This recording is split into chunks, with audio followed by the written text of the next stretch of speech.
Today I'm going to go over the dumbbell fly. I'm going to show you this is a really awesome piece of equipment that Sorinex makes that attaches to pretty much any of their verticals. So granted, you might not see this, but this is just a bench. It's just an incline bench, essentially, is what it is. What we like to do here at Performance First is obviously use the standard bench to support, but what we like to use a lot of times, because our population is overhead so much, right? And if I'm overhead, I really want to fire the glutes more to stabilize the lower limbs and then save the spine, right?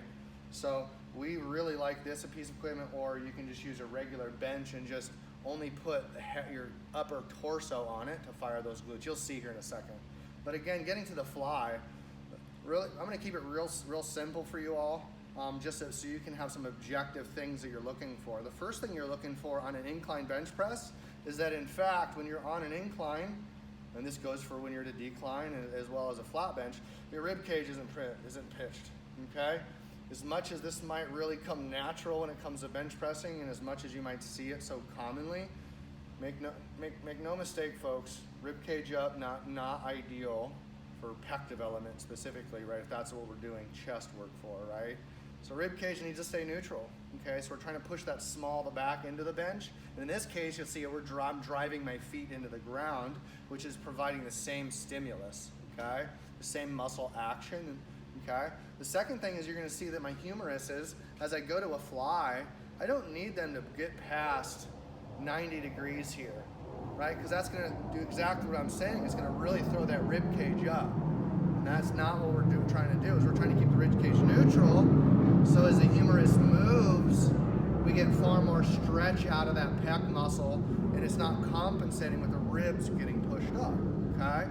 The third thing is we're looking for, right, aside from glute activation, humerus is neutral, is that while I'm in motion, the angle of my elbow is not changing, right? I'm getting in this chest position, I want to lock it in, torso lock it in. Lock in this angle shouldn't be changing as I'm going either. And the elbow shouldn't be bending as I'm coming into bringing the weights in. So literally, I'm just trying to think that I have a string attached basically in the crease of my elbow and the crease of here that's getting pulled together, okay? I'm stabilizing my hips, and then you'll see here in the motion. Again, this thing's really fantastic because it supports all of my weight, but it still forces me to fire those hip muscles, my glutes, okay? To stabilize my rib cage, okay? Again, those points of performance, glutes are engaged, okay? Manage my descent just to my humeruses get to about parallel, okay? And now I'm gonna bring my angle back together without bending my elbows further or straightening them further, right? I'm really squeezing the dumbbells. That's keeping my elbow angle the same, okay?